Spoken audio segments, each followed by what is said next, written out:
दुनिया के बाकी देशों के लिए कहा जाता है कि उन देशों ने समय के साथ सभ्यता सीखी। उसके बाद उन्होंने खेतीबाड़ी और पशुपालन इत्यादि के बारे में सीखना शुरू किया और तब जाकर उन लोगों को शिक्षा के बारे में मालूम हुआ और फिर उन्होंने शिक्षा हासिल करनी शुरू की। यहाँ खास बात यह है कि दुनिया के देशों ने ये सभी चीजें भारत से सीखी थी और ये बात आज से हजारों साल पुराने भारत की है और इसका सबूत कई इतिहासकारों की किताबों में मिल जाता है। यहाँ एक बात साबित हो जाती है कि दुनिया के देशों में भारतीय सभ्यता में शिक्षा सबसे पहले आई थी और इसका प्रमाण प्राचीन भारत की तक्षशिला और नालंदा जैसी यूनिवर्सिटीज से भी मिलता है और उससे भी पुराने कई एजुकेशन संस्थानों से भी। भारतीय एजुकेशन सिस्टम को समय के आधार पर कई अलग अलग कैटेगरीज में बांटा गया है। ये तो आपने सुना ही होगा कि दुनिया की सबसे पहली यूनिवर्सिटीज प्राचीन भारत में ही बनी थी, लेकिन भारत में शिक्षा का इतिहास इससे भी कई सदियों पुराना है। बेहद पुराने तथ्यों को जांचने पर यह पता चलता है कि प्राचीन भारत में भी शिक्षा व्यवस्था थी। तब लोग शिक्षा हासिल करने के लिए गुरु या प्रभु की शरण में जाया करते थे। प्राचीन भारत की शिक्षा व्यवस्था में शिष्य को शिक्षा हासिल करने के लिए गुरु के आश्रम उनके घर ही जाना पड़ता था और ये आश्रम बहुत बड़ा होता था। हालांकि ये कई राजाओं ने भी बनवाए होते थे, लेकिन शिष्य को वहां ही पढ़ना होता था और वहीं पर ही रहना होता था, चाहे वो किसी राज्य का राजकुमार ही क्यों ना हो। ये आश्रम किसी भीड़ भाड़ वाले इलाके से या किसी गांव शहर से बहुत दूर हुआ करते थे, किसी जंगल या वन के विस्तार में। इस एजुकेशन सिस्टम को वैदिक शिक्षा प्रणाली कहा जाता था और यहाँ पर शिक्षण की शुरुआत एक रिलीजियस सेरेमनी से शुरू होती थी जिसे उपनयन कहा जाता था। और दोस्तों, ये एजुकेशन सिस्टम उस समय की है जब हर किसी को बिना कोई रोक टोक, बिना कोई बाधा शिक्षा हासिल करने की छूट थी। लेकिन बाद में समय के साथ शिक्षा व्यवस्था में बदलाव होने शुरू हो गए और एक समय ऐसा भी आया जब लोगों को उनकी जाति के आधार पर शिक्षा देना शुरू हुआ। काफी लंबे समय तक भारतवर्ष में यही शिक्षा व्यवस्था रही, लेकिन भारत में जब तीसरी शताब्दी में जैसे ही मौर्य साम्राज्य अस्तित्व में आया, तब फिर से भारतीय एजुकेशन सिस्टम में नए बदलाव होने शुरू हो गए। मौर्य शासन के वक्त भारत में अर्बनाइजेशन शुरू हो गया था और भारत में सेंटर्स ऑफ ट्रेड बनने लगे। चाणक्य, चरक और सुश्रुता इसी टाइम पीरियड में हुए थे। इसके बाद शुरू हुआ गुप्त साम्राज्य। इस समय में एजुकेशन सिस्टम को बड़े शहरों में एकीकृत किया गया और बड़े विश्वविद्यालयों का निर्माण किया गया। गुप्त साम्राज्य के दौरान वाराणसी और नालंदा में शिक्षा देने का काम शुरू हुआ। ये वो दौर था जब शिक्षा व्यवस्था में जैन और बौद्ध धर्म का खास प्रभाव था। धीरे धीरे नालंदा और तक्षशिला में आधुनिक शिक्षा दिए जाने लगी। यहाँ पर मेडिसिन, फिलोसॉफी, लॉजिक और कलाएं इत्यादि की शिक्षा देने की शुरुआत हुई, जहाँ पर एक साथ बहुत सारे विषय पढ़ाए जाते थे। ये पूरी दुनिया की उस समय की इकलौती यूनिवर्सिटीज थी जहाँ पर इन सब विषयों को पढ़ाया जाता था। यह वो समय था जब भारत पूरी दुनिया में एजुकेशन हब बन चुका था और चीन, रशिया तथा सेंट्रल एशिया से कई सारे स्टूडेंट्स इस विश्वविद्यालयों में पढ़ने के लिए आते थे।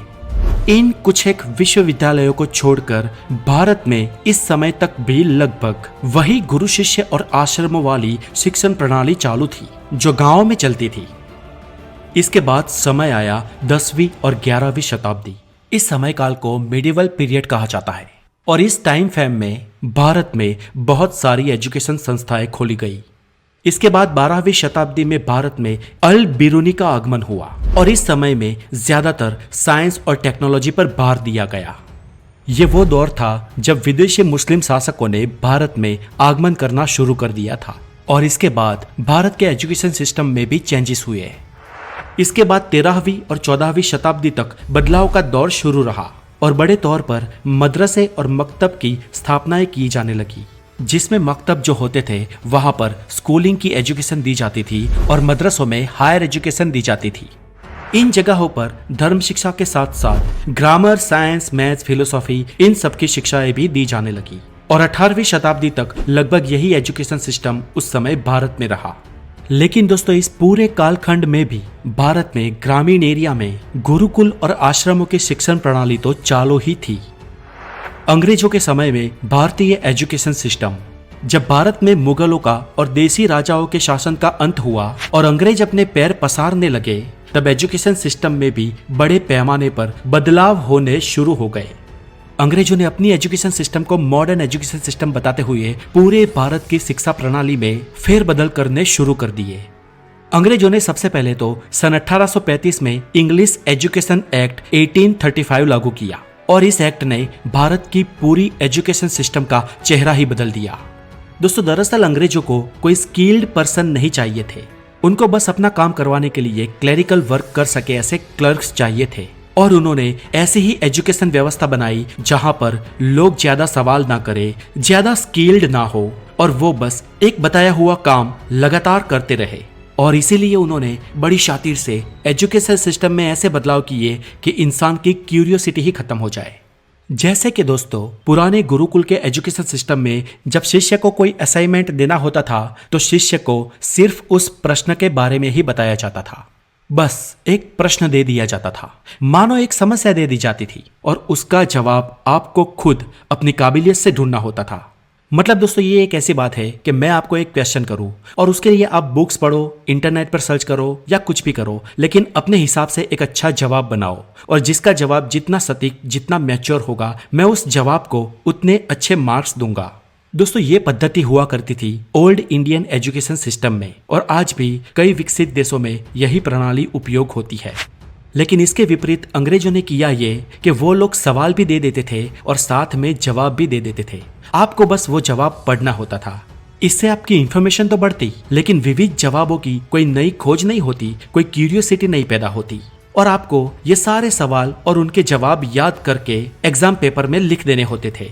तो दोस्तों, अब आप मुझे बताइए कि ये आपकी स्किल की परीक्षा है या फिर आपकी याद शक्ति की। मतलब 3 घंटे में जिसको जितना अच्छे से याद है वो वही लिख पाएगा ना। अब अंग्रेजों के इस एजुकेशन सिस्टम में ना कोई स्किल की जरूरत थी और ना कोई स्किल्ड पर्सन की। इस एजुकेशन सिस्टम में बस जरूरत थी तो अच्छी याददाश्त की।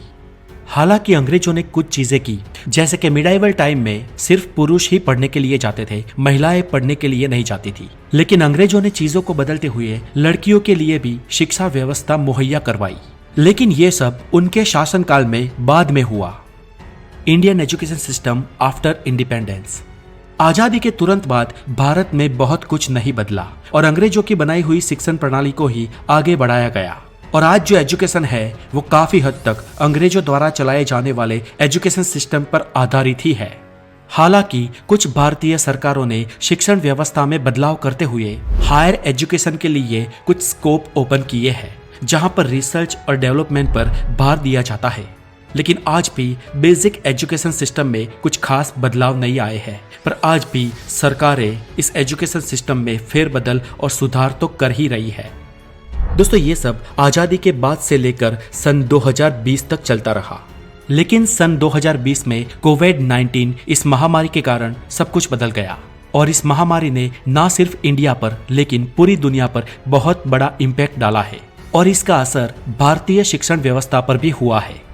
आज आमतौर पर फिलहाल अभी तक तो नई ऑनलाइन शिक्षण पद्धति अस्तित्व में आई है और कई सारे ऑनलाइन इंस्टीट्यूट भी खुले हैं। आज के माता पिता अपने बच्चों के बेहतरीन भविष्य के लिए शिक्षण के पीछे बहुत खर्च करते हैं, पर स्कूल की ओल्ड शिक्षा प्रणाली बच्चों के लिए पर्याप्त नहीं है। इसलिए आज कई सारी एडटेक कंपनी सामने आई है, जैसे कि लीड ने विशेष रूप से स्कूल्स के लिए एक प्रौद्योगिक आधारित एकीकृत प्रणाली विकसित की है। ये आधुनिक शिक्षा और श्रेष्ठ पाठ्यक्रम से लैस है, जो बच्चों को गारंटेड परिणाम प्रदान करने के हेतु स्कूल्स को एम्पावर करते हैं। ये माता पिता को भी स्कूल्स के साथ जोड़ते हुए बच्चों की प्रगति के हर कदम पर उनके सहभागी बनाते हैं। ये भारत के 2000 से ज्यादा स्कूल को सशक्त बनाते हैं, जो 20 राज्य और 400 शहरों में है। इन स्कूल्स में 10,000 से ज्यादा शिक्षक और 8 लाख से ज्यादा स्टूडेंट्स हैं। इस ऑनलाइन ऐप के बेनिफिट क्या है? तो इनके थ्रू आपके बच्चे इस कोरोना काल में लॉकडाउन के बीच भी घर बैठे पढ़ सकते हैं। यहाँ पर आपके बच्चे की इंग्लिश स्पीकिंग एबिलिटी भी डेवलप होगी और उनका कॉन्फिडेंस भी बढ़ेगा। यहाँ पर बच्चे नेशनल लेवल की स्पर्धाओं में भी हिस्सा ले सकते हैं। ऊपर से लीड स्कूल में स्टूडेंट्स को डिजिटल क्लासरूम मिलते हैं, जिससे कंप्यूटर लिटरेसी भी बढ़ती है। लीड के इंटीग्रेटेड सिस्टम में एक डेडिकेटेड लीड स्टूडेंट ऐप भी है। जो पेरेंट्स और स्टूडेंट्स दोनों के लिए है। और यहाँ पर पेरेंट्स के लिए एक सेक्शन बनाया गया है जहाँ पर पेरेंट्स अपने चाइल्ड की एजुकेशन एक्टिविटीज चेक कर सकते हैं और लीड के थ्रू स्टूडेंट्स अपने घरों में बैठकर भी अपने फ्रेंड्स के साथ प्रैक्टिस कर सकते हैं। लीड एफिलेटेड स्कूल्स आपके नजदीक में है या नहीं, ये जानने के लिए आप डिस्क्रिप्शन में दी गई लिंक पे जाके इसे जरूर चेक करें। और इतना ही नहीं, देश में कहीं से भी घर बैठे एजुकेशन पाने के लिए डिस्क्रिप्शन में दी गई लिंक पे जाए जहां पर सारी जानकारियां उपलब्ध है। तो दोस्तों आज के लिए इतना ही। और इंडियन एजुकेशन सिस्टम और इंडिया में इस कोरोना काल के बाद प्रोग्रेस हो रहे नए एजुकेशन सिस्टम के बारे में आप क्या सोचते हैं, हमें कमेंट्स करके जरूर बताएं। और अगर आप नए हैं तो हमारे चैनल द नॉलेज को जरूर सब्सक्राइब करें। अपना बहुत सारा ध्यान रखें। Have a good day, take care.